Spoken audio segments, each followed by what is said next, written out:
Okay, today we're our technical. We have a technical problem with our audio. I mean, so we've go old school. So we're going to be able to try to make sure that people can be heard. So if you've got a conversation that you'd like to continue, you have to step out of the room and do it outside so others can be heard. And council needs to have that communication. So right now we're going to call the meeting to order. And can I have the statement read, please?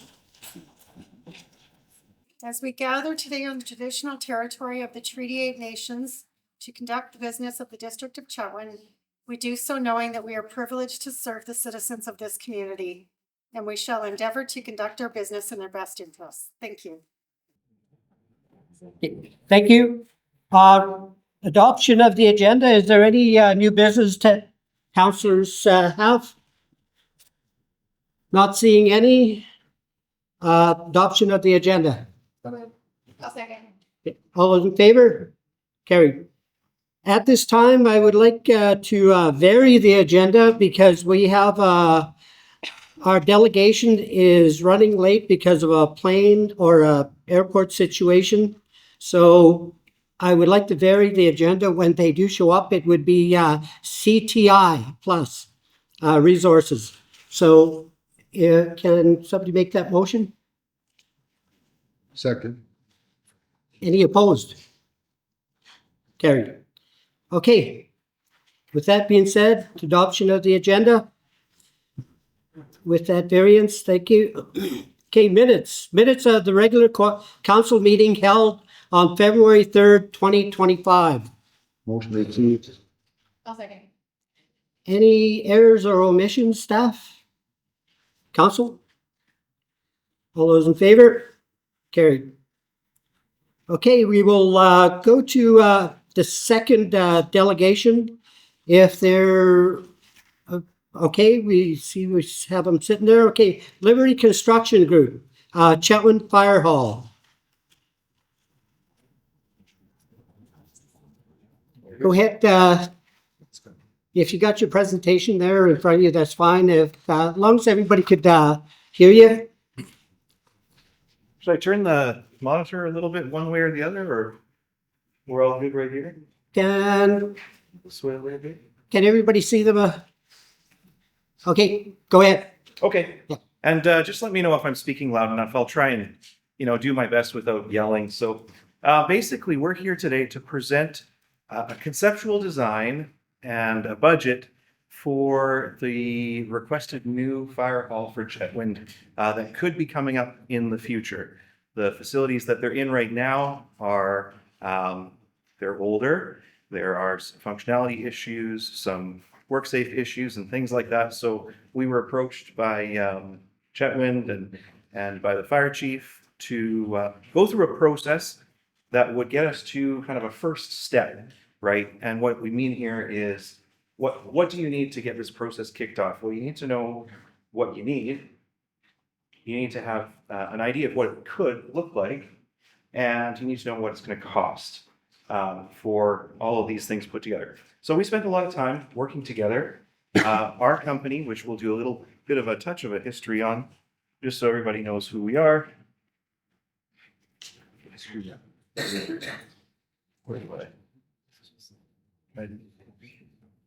There we go. So we're the Liberty Construction Group. We were founded in 1998. We're a family-owned and operated company, so actually my father started the business in 1998, and then I've been there now for about 21 years, and I've got my two brothers that work with me as partners, and we've got a bit of a construction group now. We've got Liberty Contract Management. We're project managers, development managers, and general contractors. We've also got a steel building company that's also an engineering firm. And that's kind of how we're able to do things. One of our key benefits for how we're able to do things more cost effective than anyone else, basically in BC right now. We've got a First Nations partner, Shwahamla Ventures, that we do some construction works with, and so on, a few other little things. We're based in Surrey, BC. We have a passion for fire halls, and it's funny because you don't wake up in the morning and say, "I love fire halls. I think I'm going to try and build all the fire halls in BC." But it just kind of happens like that. Our first project, my dad he landed a couple fire halls with the company he was working with previously, and the first project as Liberty was a public safety building, the North Delta Public Safety Fire and Police, and that was in 1998. And then you just keep going from there. And all of a sudden, it just gets into your blood. You get to know the buildings quite well. And as a company, we've worked on just over 40 public safety buildings in the last, well, we've been in business for what, 26-ish years or so, plus a little bit. So yeah, over 40. That's just how it worked out.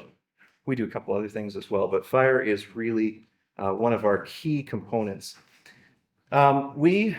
We say engineering for economics, and what we were finding years ago is that we would have fire halls that would get onto our books, and we would design it, we would cost it, and the costs would come in here, but the municipality would have this much money. And we spent a few years going through this process, and a fire hall would get moved down the line. It would take 4 or 5 years before we were able to build the fire hall that we started, because the costs were, as it just happens to be, coming in too high.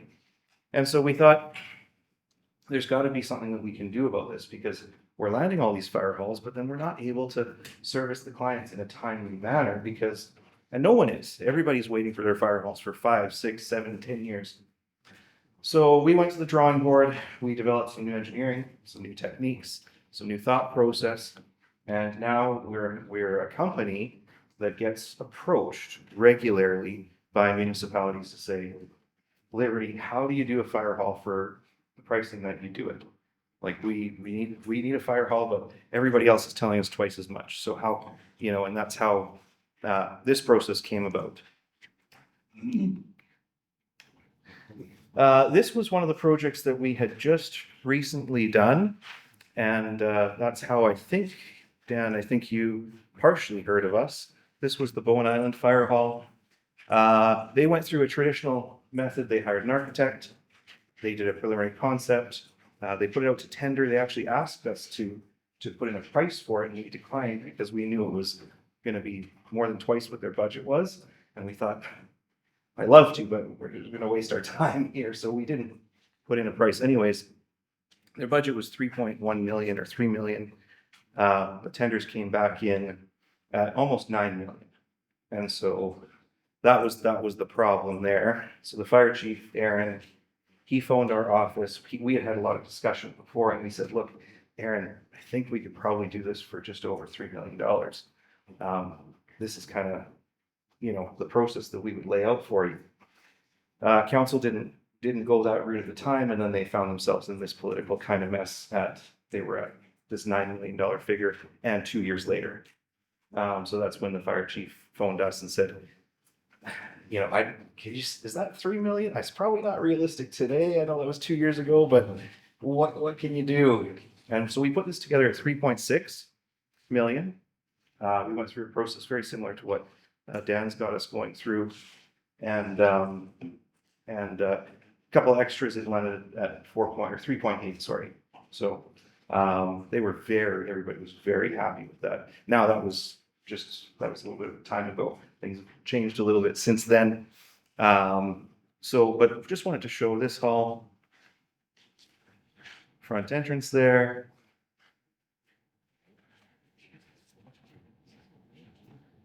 And there's a happy fire chief with his deputy and some volunteers. So they were able to see a dream that a lot of fire chiefs dream of. Their hall was also in poor repair. They had a lot of issues, like a lot of communities do. It's not an uncommon thing to see a fire hall that's not a fire hall or not functioning properly. And of course, you don't need a fire hall until you need it. And then you need it to, or want it to be functioning properly. So that's what we've come to the conclusion here. The background is Chetwynd has decided they need a fire hall.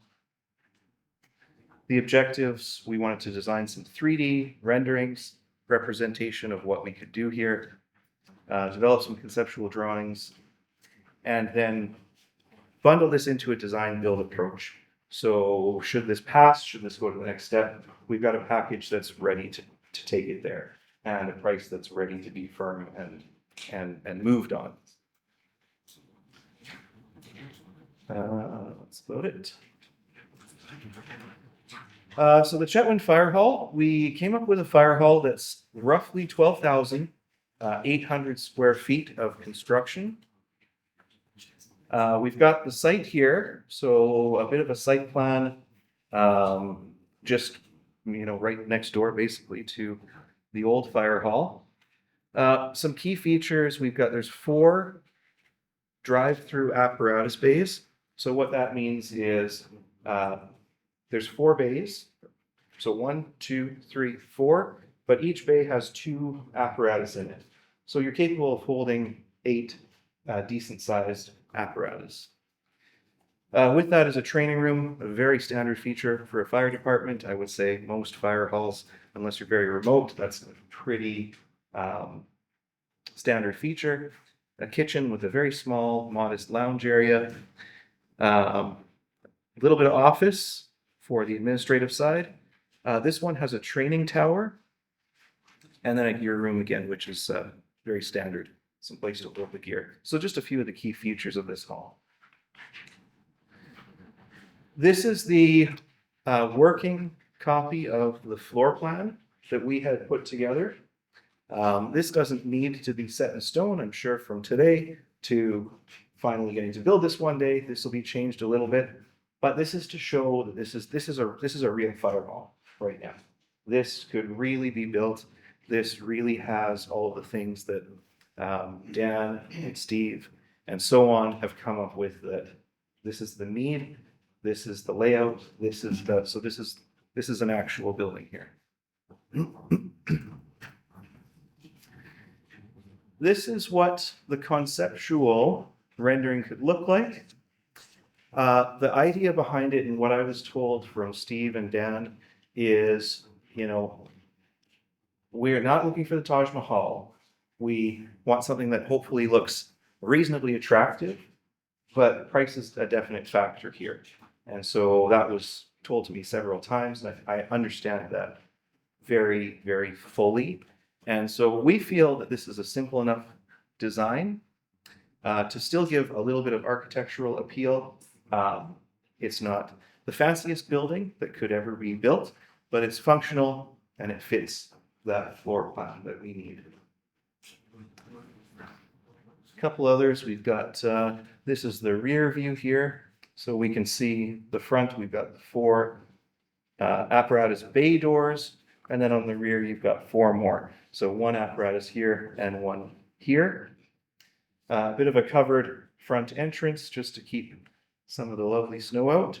And simple as that. A training tower in the back. And Dan can give you some comments on a training tower if anybody needs.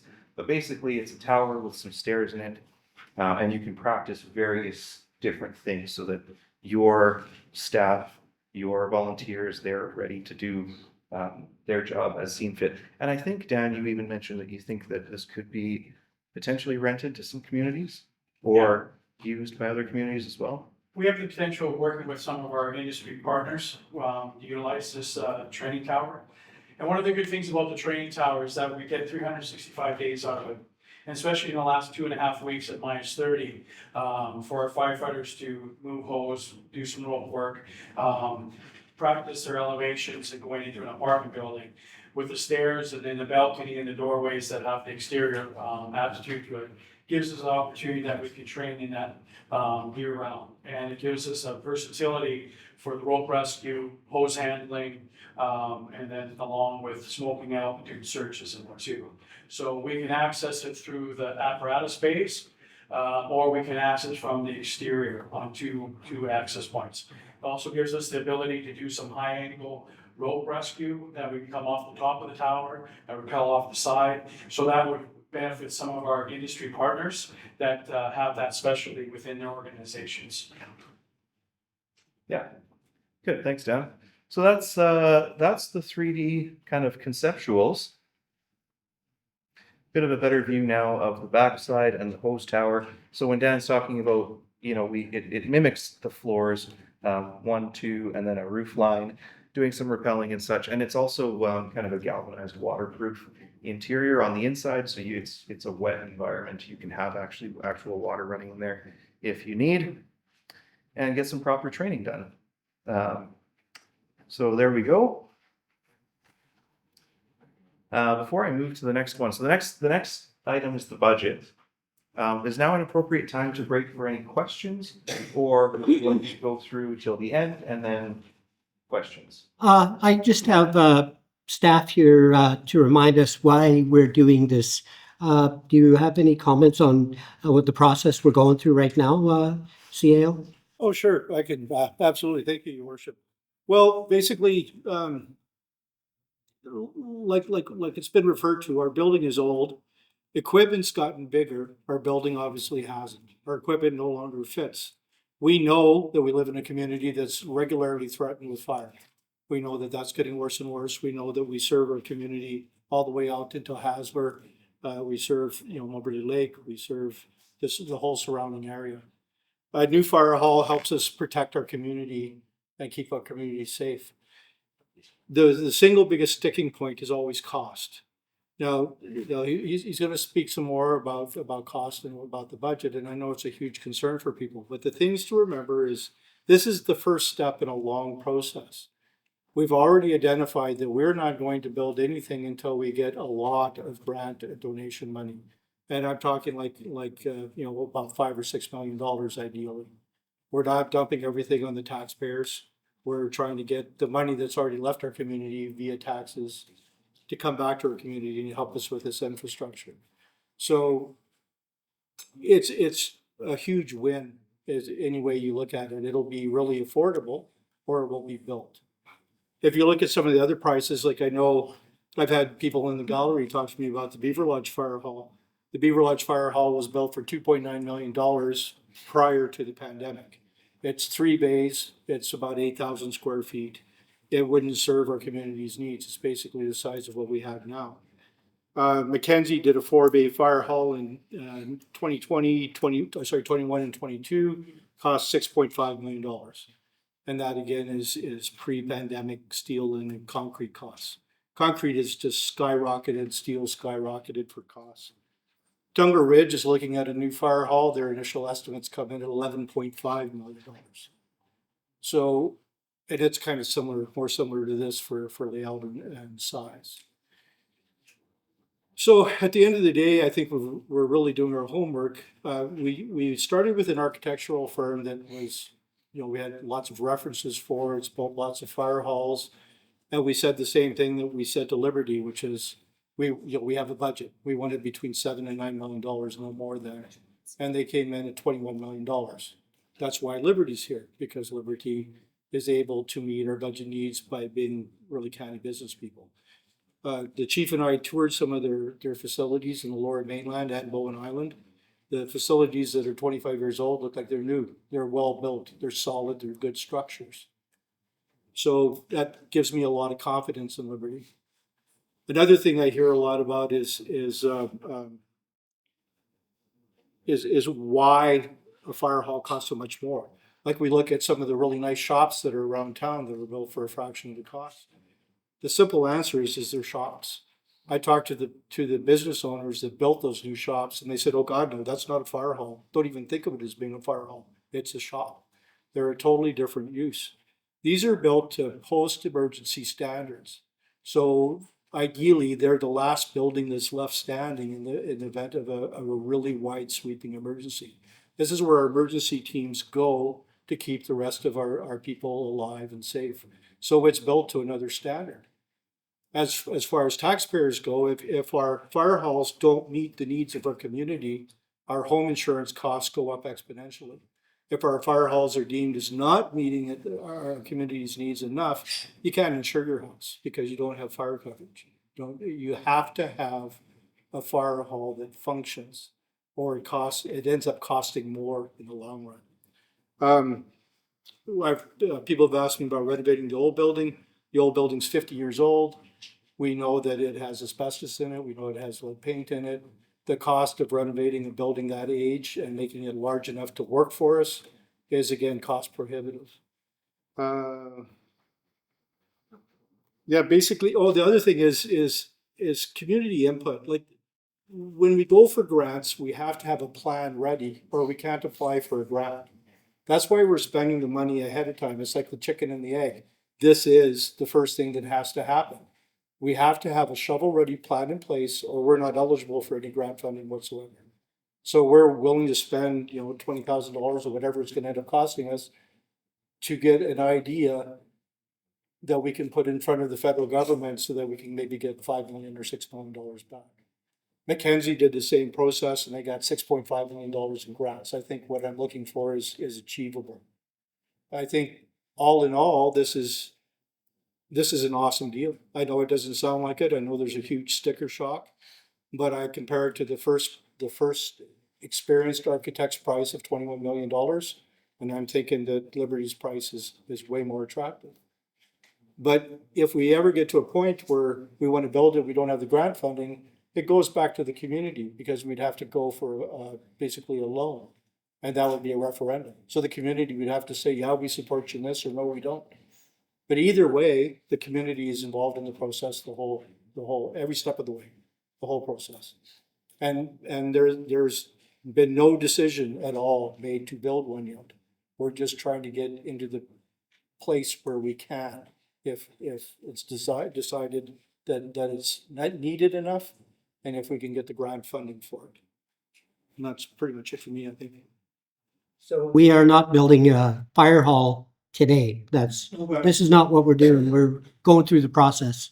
And if you look at the plans, it's not a spaceship. There's not a lot of chrome and shiny glass. There's not a gym for the firefighters. There's really nothing in this thing that is not necessary.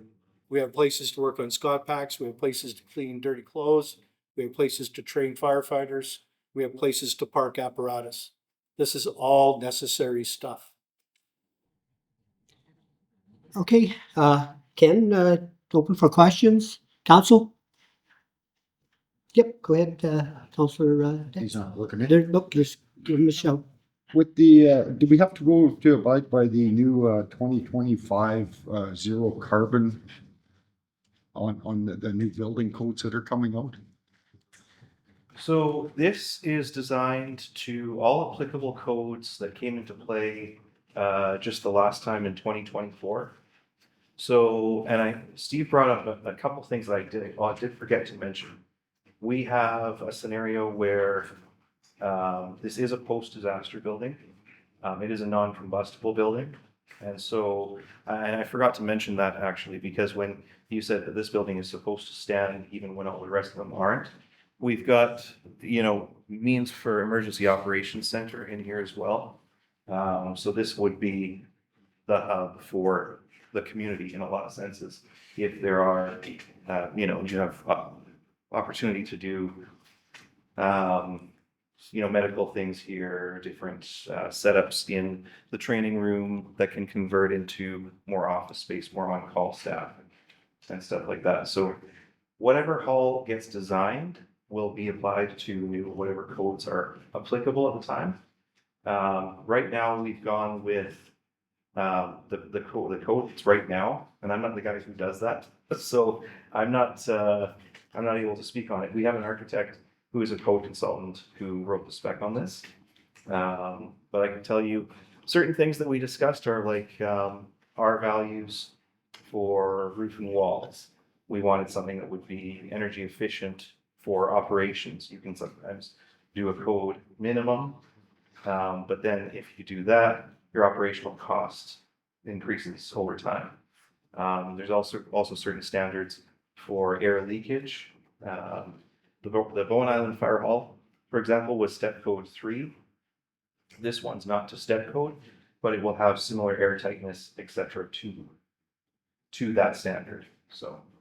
Yeah, the reason I asked is that I just read a blurb on these new building codes for net zero in March 2025.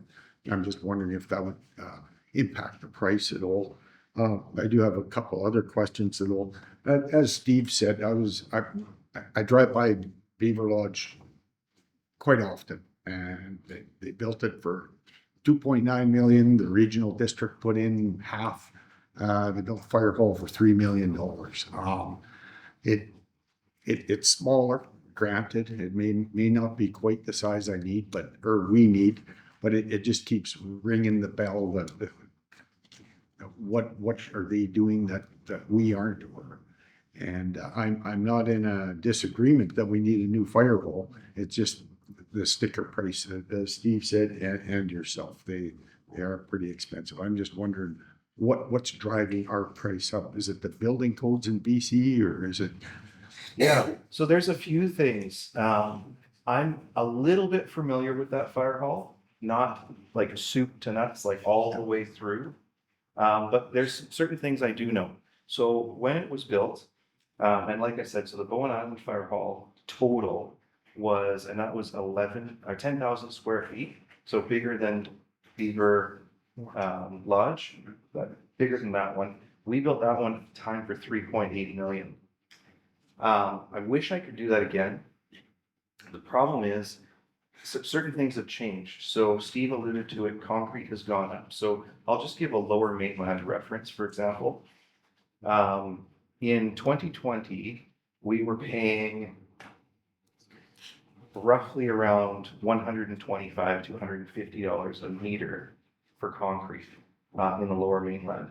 From 2020 to today, we've now gone, and you'd think in the Lower Mainland you'd have the most competition. You're not shipping the product up north. You're not doing all these funky things that we now pay $330 a meter.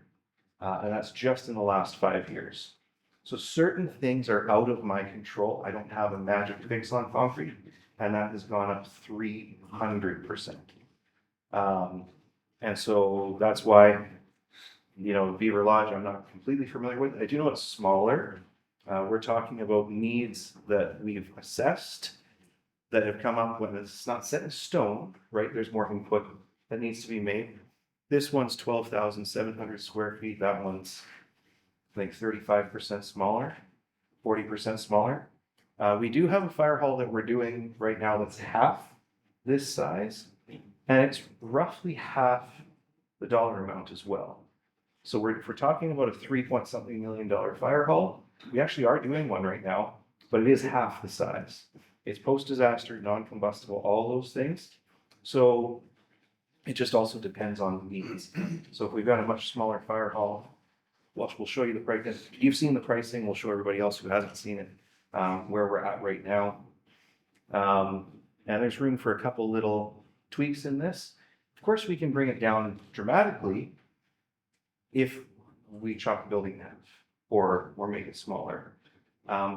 Otherwise, the only things that we're doing that I know about that are perhaps an upgrade from the Beaver Lodge, as I know their insulation requirements, there are values, are like, I'm not even sure if they're code minimum.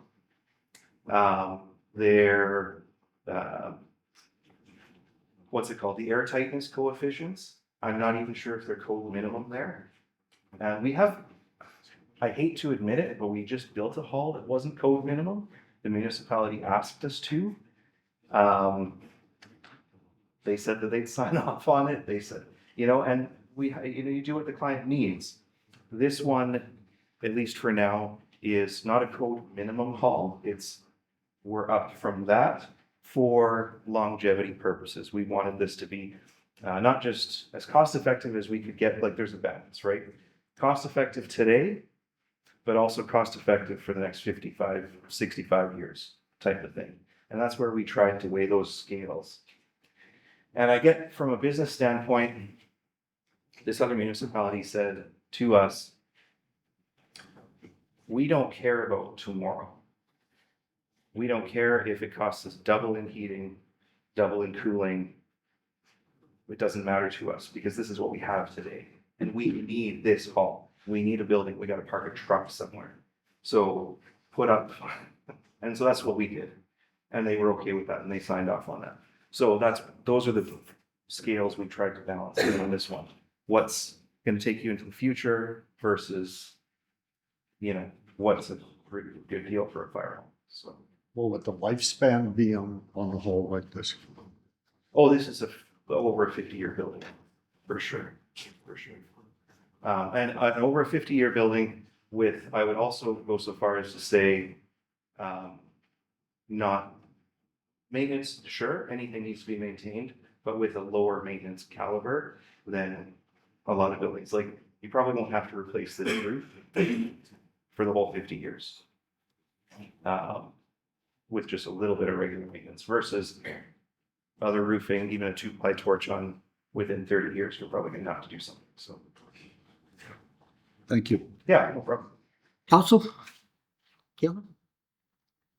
So just to add to what CAO Payne was saying earlier too, and with the lifespan knowledge now too, not only are we building a fire hall for our community needs now, we're building a community for a fire hall for community needs 50+ years down the road as well, right? So we need potentially the additional space.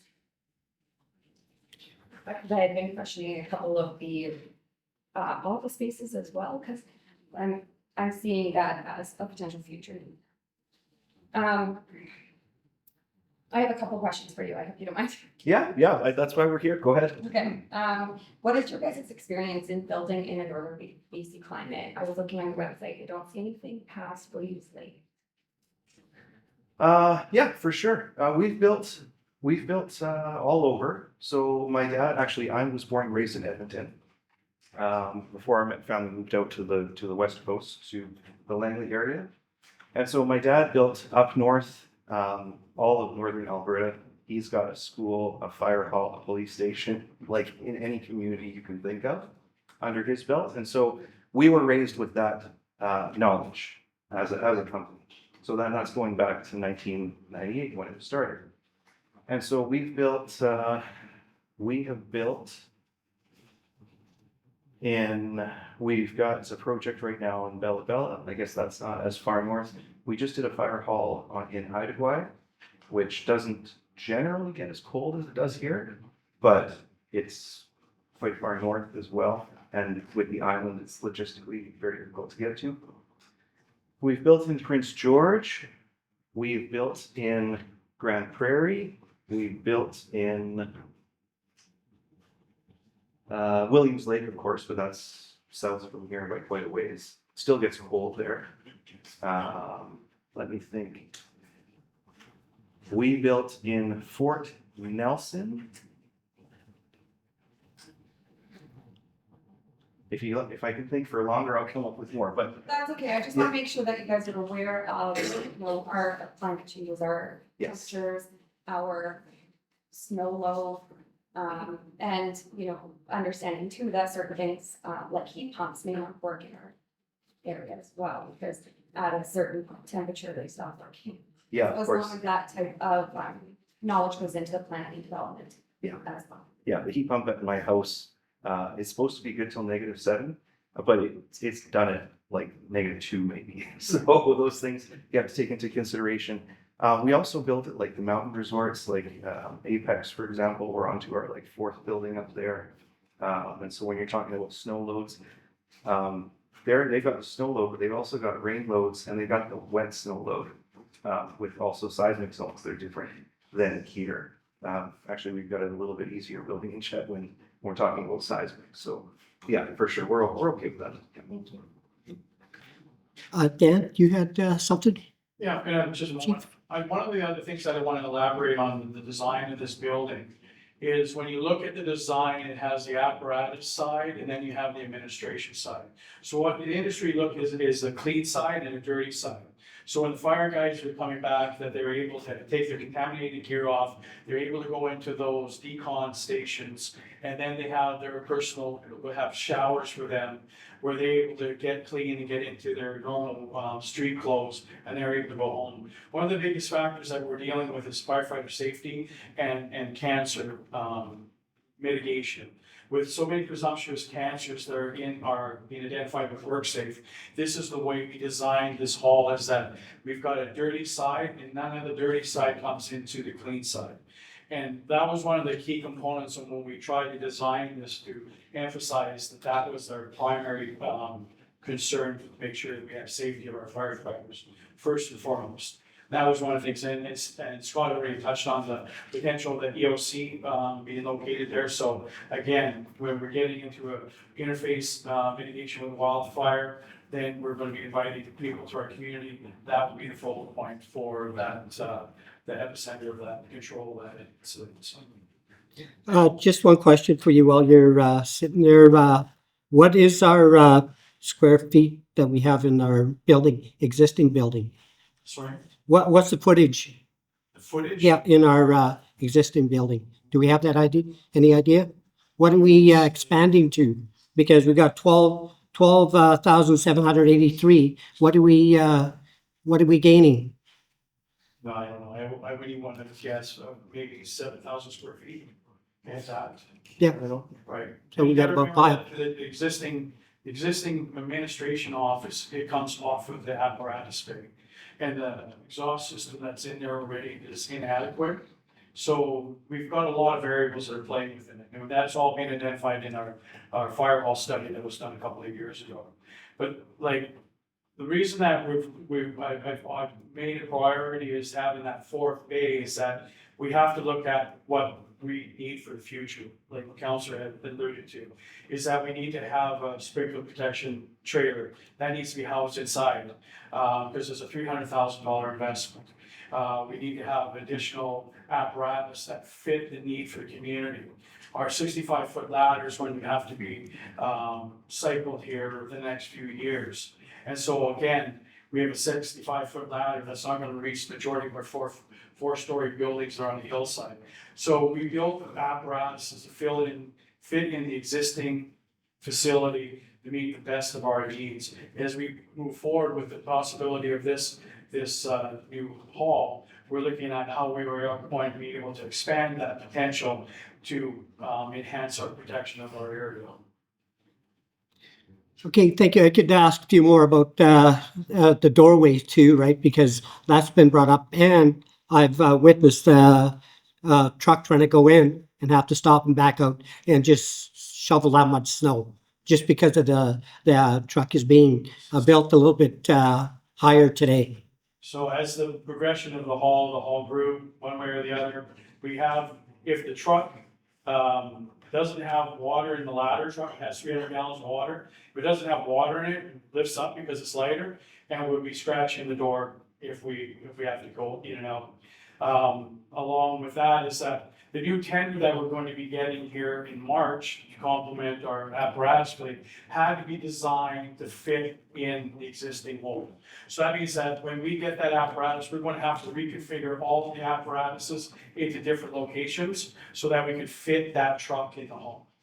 So those are the things that we're doing to meet the needs of the community today, and this is what we're looking for the future for our community. I have just one more quick Kayla? one. Is that a staircase out the SCBA room? And is it going to a mezzanine or where? Oh, yes. Yes, it is. So that's a staircase there. And basically what we've got is in an apparatus bay, you've got a ceiling that's, at least kind of this high, to accommodate not only your high trucks. I think that's probably going to be a question that's coming up. But then there's also some equipment that has to go above the ceiling. So you've got a high ceiling, and in that case, we have basically flat mezzanine storage, and that's basically just an economical way to get a place for all of the firefighters. I mean, you've got dummies, you've got equipment, you've got extra bottles, you've got things that somehow seem to fill up our mezzanines when we build them. So, Thank you. Okay, got one more, then we've got another delegation. Okay. So there'll be more This right will after. be Councillor Dan. more directed at staff, I guess. In the past, I've recommended when we're looking for fire trucks and stuff that we approach the insurance companies for grants. They're generally the driver behind truck upgrades and truck suitabilities, I guess, for service, as well as fire halls in this case as well. It would be. I was wondering if we've done that, or if we're going to do that. We're looking at pretty much every opportunity this time. Mayor would tell you that, we met with two BC Hydro representatives last week, and that was one of the things I brought up. I brought it up with TC Energy, I bring it up with insurance companies, we have grant writers, we have, other people, other fire chiefs. We've got other municipalities. I mean, everybody's on the look for us for grants as they come up, and that includes insurance companies. The chief references the new tender. That's again, as a reminder, Peace River Regional District purchased that for us. We had to do some, outfitting of some stuff, but that was off the regional district budget because we fight fires for the regional district residents, right? So, but yeah, we're looking, like, if anybody hears of anything for funding, then please let us know. A lot of grants don't stack. So, Just for reference, stack. that's what that's what I'm getting to. So if you get a grant for like $1 million for a fire hall, and then you find another grant for say $3 million, you might not be able to get it because you're not allowed to have two grants. So that's, the federal government is supposed to be coming out with a really large infrastructure grant for things like fire halls. We're pinning a lot of hope on that. For insurance companies and for smaller grants, that's where we get more into the equipment, the more apparatus, the new apparatus. But for the infrastructure, we need a large grant and then company donations.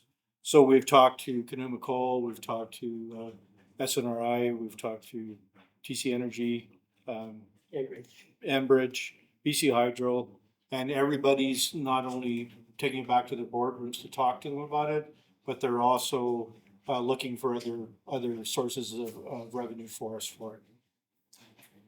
Okay, yeah. He still has the budget for discussion. Okay, let's get to it because we've ran over our allotted time for delegations and we have one waiting. Okay. Okay. So I'll just quickly wrap this up then. Basically, the budget was the last portion of this. So we've discussed the hall. We've kind of discussed the process of how we got to us. There are some other halls that are comparable that I pulled that in case anybody wants some references to, they're in the $15+ million range. What we tried to do is we tried to really get the hall that the community was looking for within a price range that Stephen said, hey, can we try and fall between this? And I said, well, let's try and fall between the lower range of that if we can try. So we'll start there, but without cutting too much. Like we know there's other things that would be nice haves. We'll leave those on the side for now. If you get more money, then we can add something. But we'll leave most of those on the side and just kind of. So we've got a hard construction cost here. That's in the package for everybody to view. The soft construction costs are next. Includes all of your design, engineering, and so on, going from today till the project. And then some allowances. So a couple of things that we wanted to show separately is our, for example, an emergency backup generator. That is definitely a key component of a fire hall. But for example, some fire halls don't go for it right away because they put it into next year's budget. So we just wanted to show a couple of these things separate. Right now, we want to show everything together with a couple of breakouts. The grand total would be $7.743 million for what amounts to almost 12,800 square feet. So that falls in line with Steve's original kind of thought, is to get something between 7 and 9, and then that's what we said. Let's try and we'll see what we can do to get it to the lower half of that. And we found that we were successful. We're very proud of this. And we're happy that the other communities who built similar halls for between $12 and $18 million, we're able to bring something to the table that's half price. So that's good for. So that's the end of the presentation here. And then any more questions? Otherwise, I've used up my time. Okay. Thank you very much. Appreciate it. Thank you very much for your time.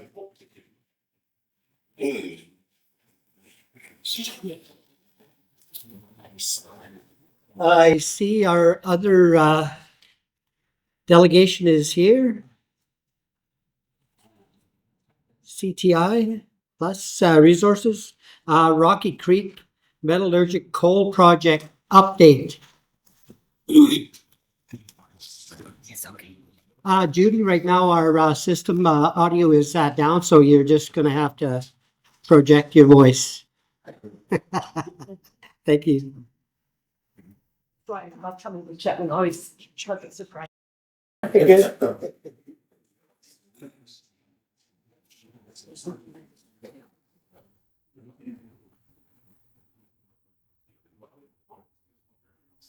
I also been told. No, it's down. Down. Yeah, For a reason. yeah, we're, That's been like. Yep.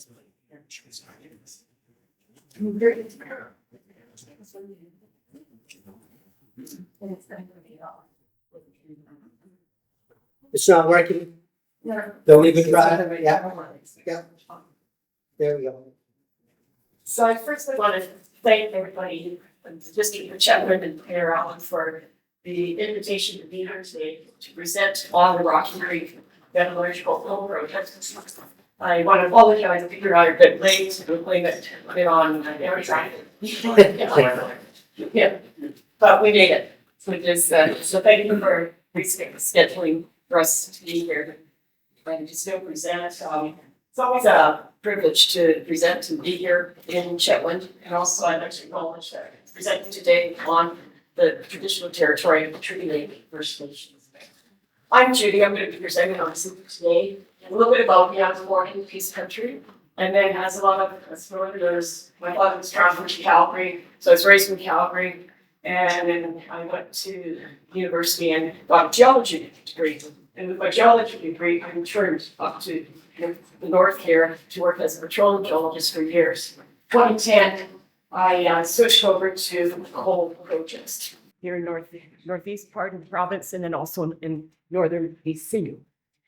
And my role at CTI Plus Resources is manager of regulatory affairs and engagement. So again, here this evening to present on the Rocky Creek Metallurgical Coal Project. We did an update to the district last June. I didn't do it personally. My colleague was here and he's no longer at CTI Plus. So the main goal and intent today is to give you an update on where we have come from since June. But I'm just going to give a high level again of the project and then get into what we have done since we were last here in June. So the agenda, we're just going to talk a little bit about CTI Plus, who we are, the project overview, our social commitment to District of Chetwynd and to the First Nations, working together, updates again since June of 2024, our proposed timelines, our commitment to sustainability, and of course, time for questions. Okay, who are we? Well, we are a Canadian company. We are privately owned. We do have staff in Alberta and BC. I live in British Columbia. Our key focus is metallurgical coal, and we have a very small staff, but our staff is very experienced in exploration and development of met coal projects. And of course, we're committed to working with the communities. Okay, Rocky Creek project. The proposed plan is 2 blocks, a northwest block, southeast block. The northwest block would consist of 6 open pits. The southeast block would consist of 1 open pit. We're looking at a proposed rail loop in the Hassler Flat Creek area. More discussion, more engagement with Hassler Flat is underway. And it would be pretty much adjacent to where the Innersole. Yeah, Judy, just before you continue, just for people's information, how do you get into that? How do you access Rocky Creek? Just for the general idea of where we're going. Some of the slides kind of mixed up. Yep. So, go to the next slide, Peter, and then we'll go back. Yeah, I know. I was noticing that today too. Yep. Yeah. Okay. So, thank you. Okay, Rocky Creek is approximately halfway between Chetwynd and Tumbler Ridge. And it's 47 kilometers southwest of Chetwynd. So go on to the Sekunka Road, 16.6 kilometers, then 2.5 kilometers southwest on the Blind Creek Road. and then 15.5 kilometers west on Lower Burt Road, and then on to Mount Jig Road for 10 kilometers. It's already, the roads are already there. So we wouldn't need to build any new roads, upgrade some roads, but they're pretty much there. And Peter, you don't have to go back to the last slide, but so the two pits that I just explained about before, we're looking at 12 years of mine life. So 10 years for development production of the northwest pit, or sorry, the northwest block of the 6 pits. And then 2 years of mine life for the southeast block. So that's 12 years. We're looking at a total of 14 years, 1 year for the construction for the 2 blocks, 1 year then for reclamation and decommissioning. Yeah, we're gonna change the order of the slides. Yeah. It goes without saying, our social commitment, we want to work with the communities. We want to work with the First Nations. We want to work well together. We want to work with the other tenure holders. We want to see economic opportunities to the District of Chetwynd and the other local communities and First Nations. We want to see job creation. And this is why one reason why we're here today is because we need your guidance, your help, your suggestions. Because I've always saw that in projects I worked in the past, hiring local talent's a no-brainer. Like why would you go outside of the project area to bring workforce in?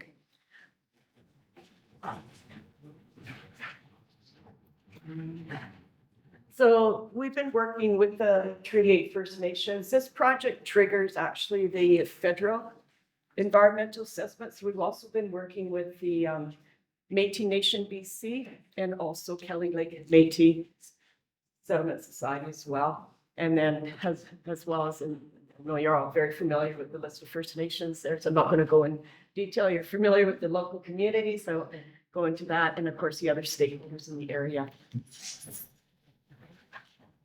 Okay, so since we were last here in June 2024, it was a fairly busy year for us. We, one of the milestones was we submitted what's called the initial project description. The initial project description was submitted to the BC EAO and to IAC.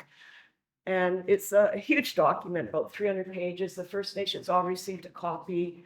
And then that put us formally into the EA system. So after that, we meet with EA and IAC virtually once a week to go over everything. We were on EA website where the public could ask questions and comment and all that sort of thing. And the whole purpose of the initial project description was just to get an idea of comments, concerns from communities and from the First Nations. So we submitted the draft in July, the initial project description, and then we submitted the final copy in August. I know I'm sort of jumping ahead here, but in July also we attended the West Moberly Cultural Days. Unfortunately, we didn't make it to the Pemmican Days. There was an error there with the dates and everything, so we weren't able to make it to Pemmican Days. And I think that was pretty much it for us for July. And then August, again, we're still working with the EA, IAC every week. We attended the McLeod Lake Indian Band AGA and participated with that. We did some archaeology preliminary study, which we had from 2 bands, First Nations, participate with that. And again, still getting ready to submit that final initial project description to the EAO and IAC. We go into September, we did some more field work. We're still working with EAO, IAC, and the final submission of the initial project description was approved. So again, we're fully into the VA process. We go into October, we hosted an open house here in Chetwynd on October 16th, and then we hosted, and the open house was also along with the BCEAO representatives and IAC representatives as well. And again, the whole purpose of it was for community to meet us and vice versa, and also to suggestions, concerns, how we can work on this project better and work together on this project. We then did an open house on October 17th in Tumbler Ridge. We had approximately about 70, 80 people that turned up in Tumbler Ridge. Here in Chetwynd, we had a good attendance as well, about 40 to 50 folks that showed up and to ask questions and learn more about the project. And then on October 22nd, we had a virtual meet where people that couldn't attend the open houses or lived in other areas come on virtually and listen to about the project and then ask questions. And again, the BCEAO and I were also on that call. Moving into November, November 26th, that was an important day. That was the final day that the comments from the BC regulators and from the First Nations. And we did get a lot of comments back. I think we got 423 comments back that we needed to respond to. So, but my response was 10 comments here now about that. And I did forget to mention that in September, the BC regulators, they put together what's called the Technical Advisory Committee. And these are specialists in various disciplines in the government that go over our project description and then make questions. So that's all part of this 423 comments that we needed to respond to. November 26th, it didn't really hold that date because a couple of the First Nations asked for extensions to get their comments back, and we agreed. And then after that, going into December, then we wait for the government regulator to put all those comments together, and then they send it back to us, and it's called a joint summary of issues and engagement. And that's where those 423 comments go into that, and we need to respond and answer. And we ended the year with doing a summary of our 2024 and sent a summary up to all the nations and for their review.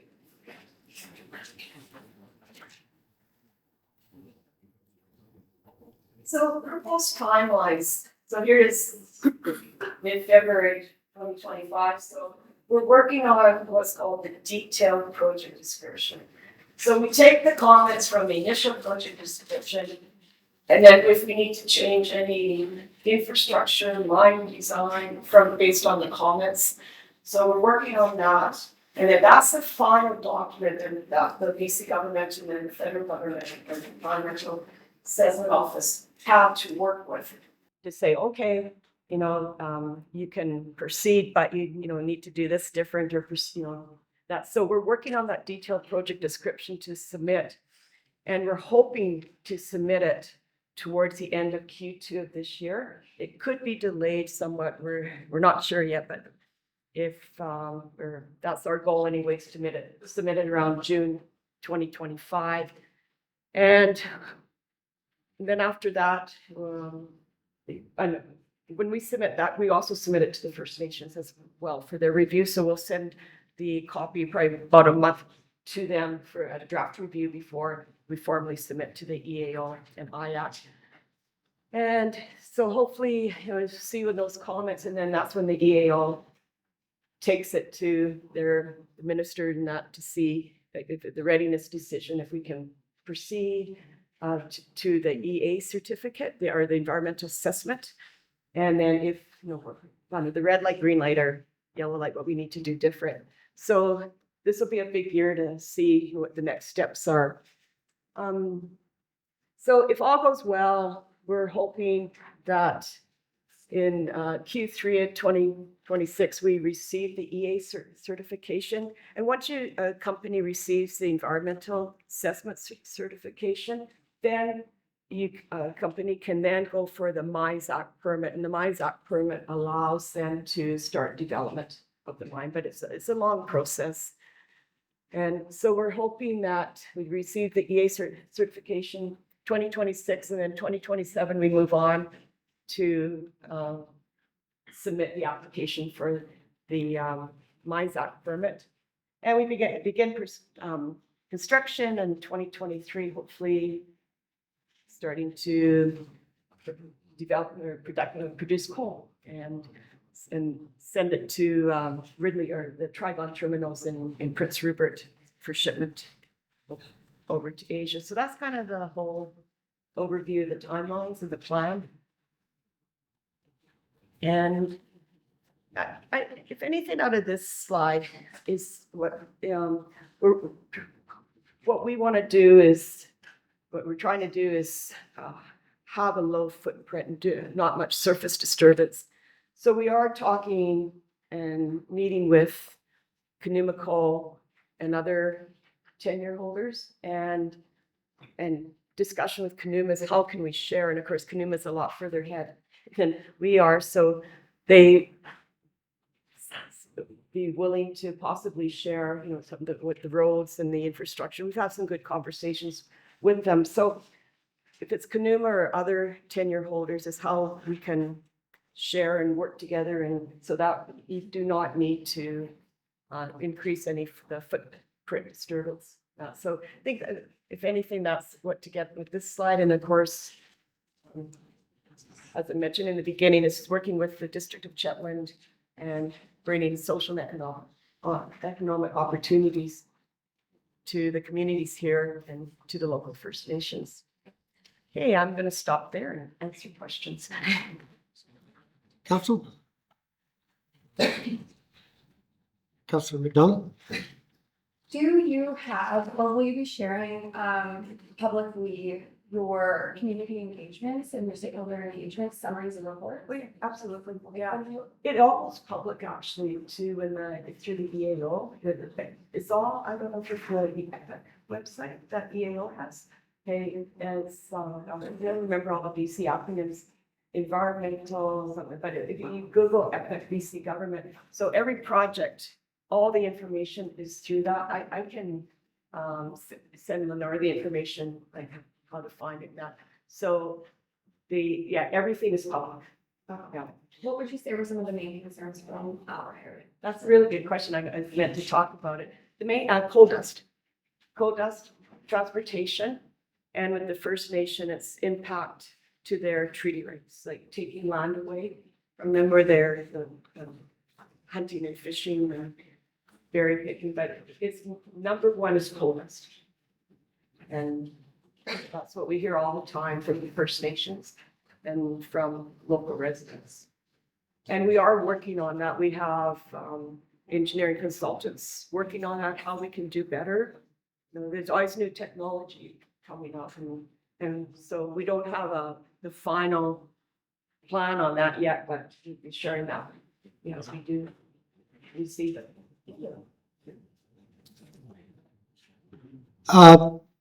Judy, ownership.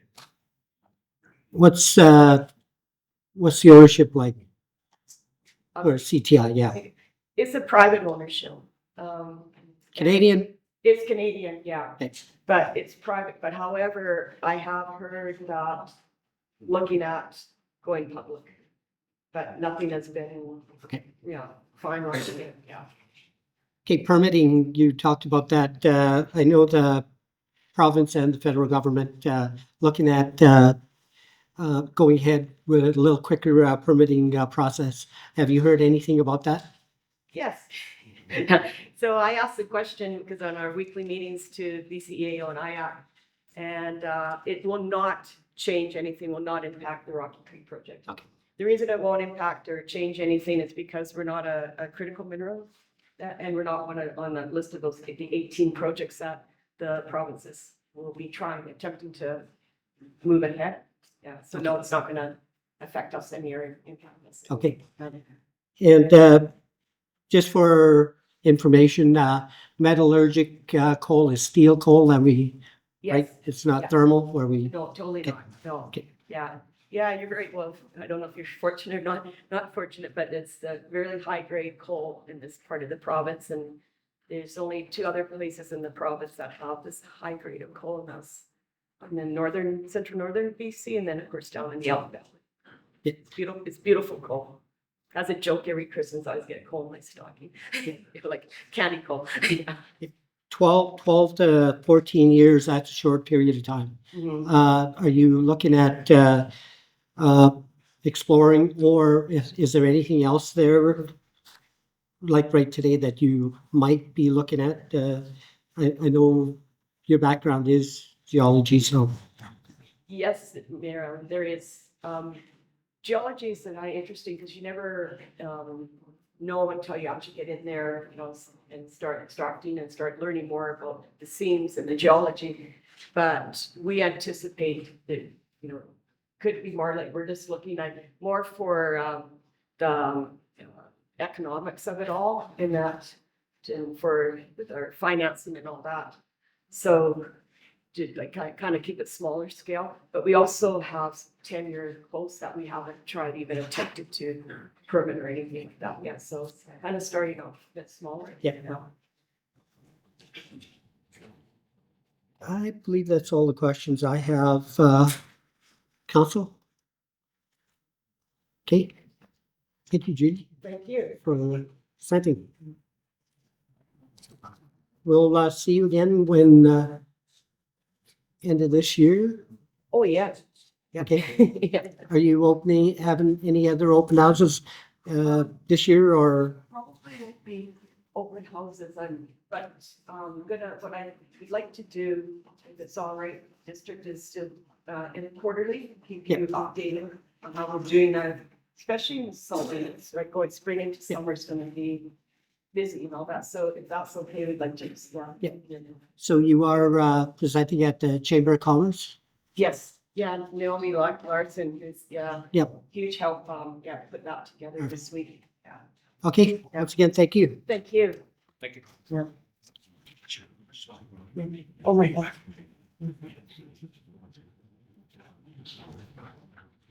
Okay, bylaws.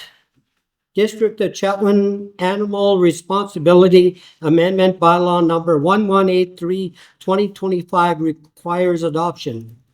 Motion to adopt. Second. Any discussion? Not seeing any. All in favor? Carry. Committee reports. I'd just like to, from the mayor, I got a call from the Peace Liard Community Futures on their new pilot program on immigration. And they were asking a question probably to CAO is about our economic developer, if they can contact her and get her on board if possible. So that's a question that they asked me just in the last week. Is that sweet? Yeah, I'll reach out to her tomorrow. Absolutely, she can always talk to Alan about that. Okay, perfect. Okay. And any other reports? We're good? All right. Discussion items. Letter from the South Peace Crime Prevention Association dated February 6, 2025. Letter of support.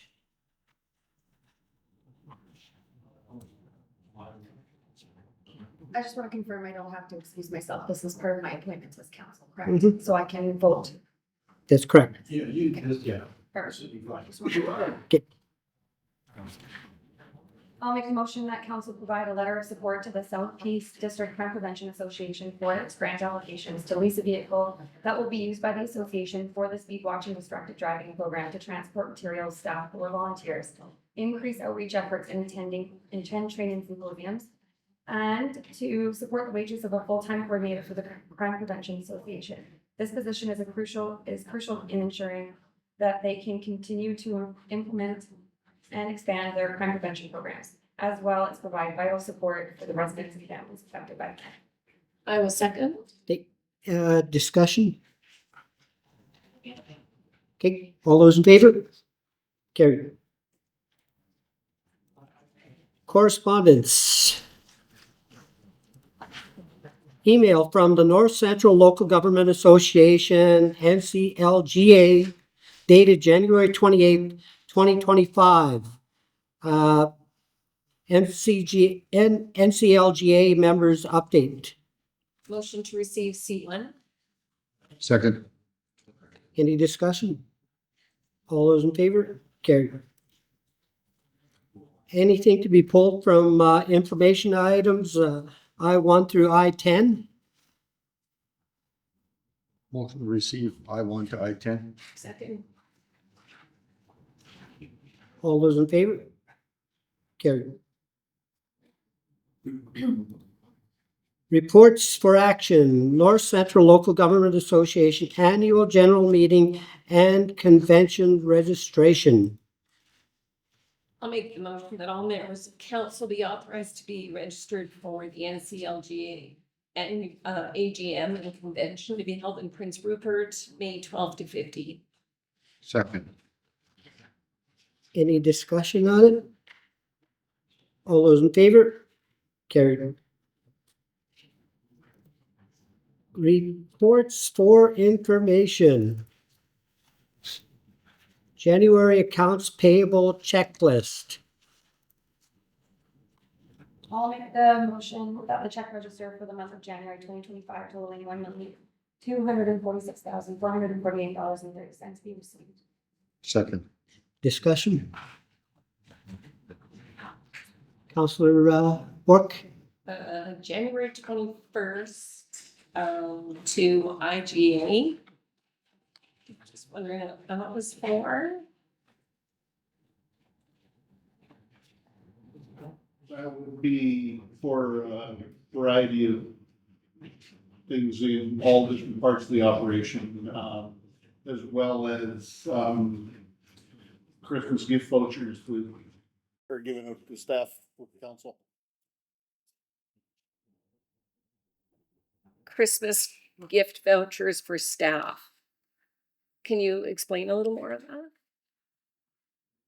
Yeah, every year, forever, the district gives the district employees a voucher that's good at any grocery store in town, so Jerry's or IGA. It has to be used by January 31st. And it's basically Christmas dinner kind of thing. Okay, thank you. Also, January 3rd to Caribou, Chilcote and Divers. I'm assuming that has something to do with the swimming pool. Also be, no. Oh, right. Oh, That was to inspect our sewer outfall. We're Wow. required to do that. Sewer. Yeah. Thank you. And then just the last one, January 3rd, Little Prairie Cabs.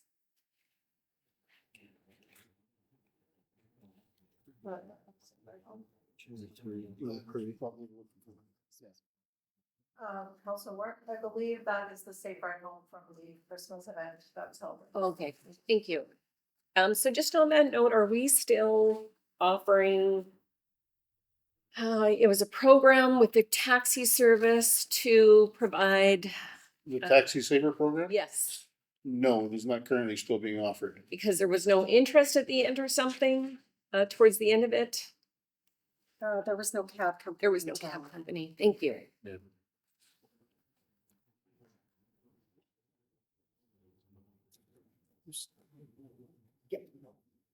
Councillor Beck. Dice Petroleums. $4,000. They do, the big overhead door maintenance for us at all the different shops. And then Sustainable Projects Group. They're the consultant who's doing the greenhouse gas emissions reduction energy audit for us. That's grant funded. Thank you. Councillor Smith, did you have? No. Okay. Okay, that's it for questions. All those in favor?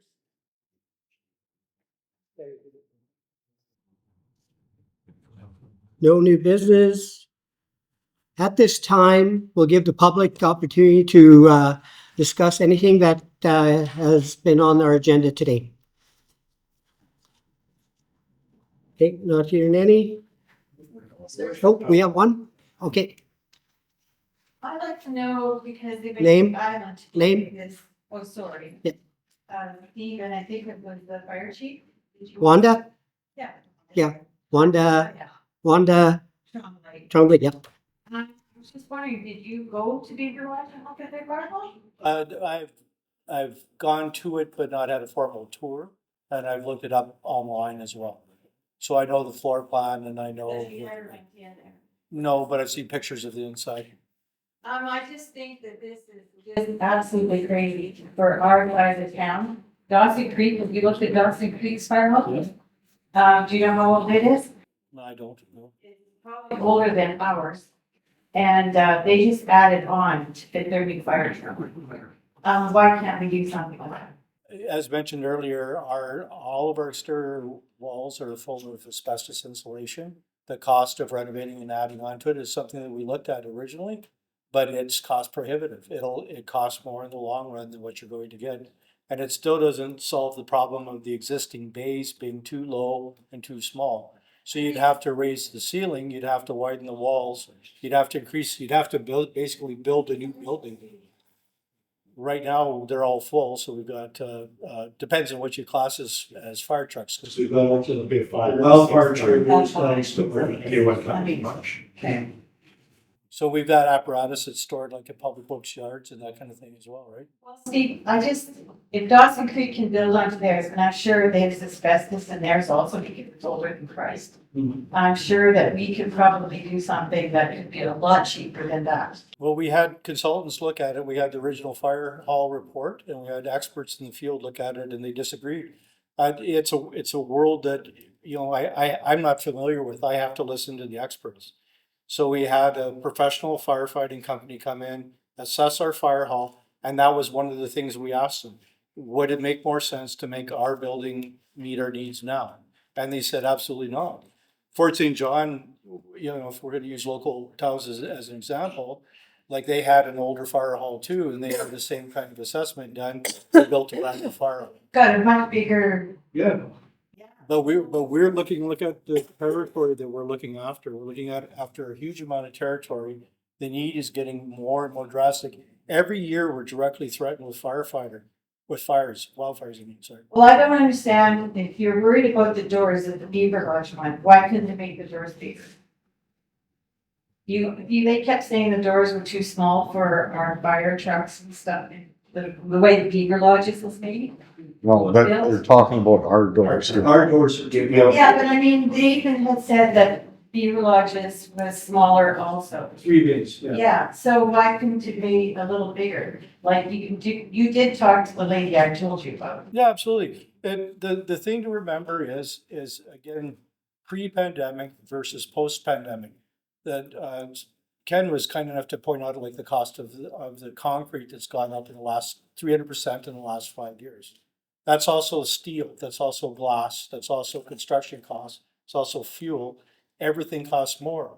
Tumbler Ridge is starting behind us. Their initial costs are $11.5 million. Mackenzie is close to us in size and remote, and there were $6.5 million prior, and that was approved prior to the pandemic costs.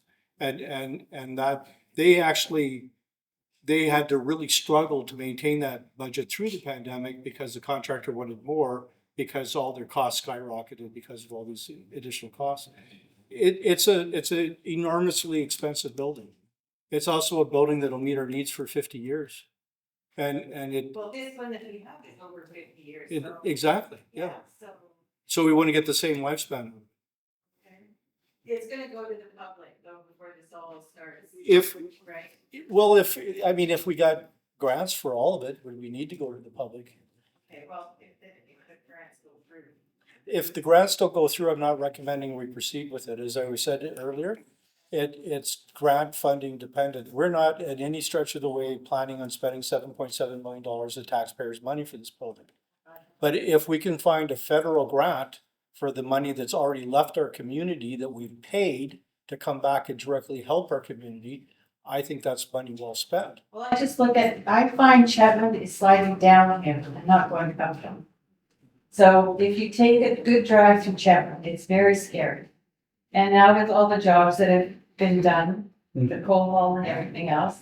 I really think that we really need to think about this really seriously. We think about it very seriously every day. Well, it would have been nice for you to go and look at the Beaver Lodge one also, since you took a chance to go down there. It would have been nice for you to go there. It's only a few hours drive. Well, the difference is, and I have looked at it, as I said, I just haven't asked for a tour, but I've seen the inside of the building on photographs. I understand how the building was built. The Grand Prairie County built 3 fire halls. Well, they've built 2 now, and they're planning the 3rd one in TT Creek. And they're through the same company, so they have even an economy of scale on it. They can be smaller because they're closer to Grand Prairie, and Grand Prairie can assist with them. They're not like as the Liberty just said, that building isn't really insulated to our northern values. There's not any different than what we are. Pardon me? Beaver Lodge isn't any different than what we are. For climate? Yeah, absolutely. That's why this building that we're looking at is built to a code standard for insulation. So that they're going to be paying considerably more in heating and cooling than we would be on this building. So that operational cost will add up exponentially over the time of operation. So you know this for sure. Yeah, absolutely. This is from experts again. This is from architects. This is from reading City Hall reports. This is all this good stuff that we can all look up. I just think that we're starting to worry about fancy buildings. Okay, yeah, we're going to, Wanda, I'm just gonna have to cut you short there a little bit because these questions, once we do get the funding, it's funding dependable. It's, if we get funding, then we go through with it. And those are very good questions to ask when we do get the funding, right? Because if we don't get funding, your questions are irrelevant. We won't be able to go look at anything, right? Without that. So when we do get that funding, just come up and ask those important questions, okay? So right now we need to get funding first before the grants first, before we start doing the questions. How it used to be when you grew up here also, we had a lot more stores and everything here, and that. Yeah. Because it was dependent on volunteers. Yeah. I say that all the time, always on volunteers. It's not nothing to do with grant funding or anything like that. We're talking about what we're doing, and we're talking about the fire hall. We're talking about it being grant dependable. Yeah. So that's what we're doing here. We're not assessing whether or not Chetwynd is great, good, going downhill. So that's something that's an opinion. So that's great. That's something that's yours. But anyway, when it does come down to it, we do get we're hoping that the grants go through. Those are the questions that we need to ask at that time, if it's feasible, right? Okay. Thank you. Okay. Any other questions, Naomi? Yeah, Martin, who was resident of conservation district on this one. 2 questions. One, let's say the cabinet should get approved the grant of the district Chetwynd. What happens with the old fire hall? We'll do an assessment of what we can use it for. Right now, what we would like to use it for is continuing use in the atmosphere at the end. Use the center portion for search and rescue because they're currently without a home for their equipment. And they're storing stuff under a tarp. And those bays, we think we can squeeze out enough life to give them at least a temporary home for that and maintain visitor information center on the end. The building is well maintained enough that it still remains safe. We've done air testing on it. We know we don't have asbestos in the air.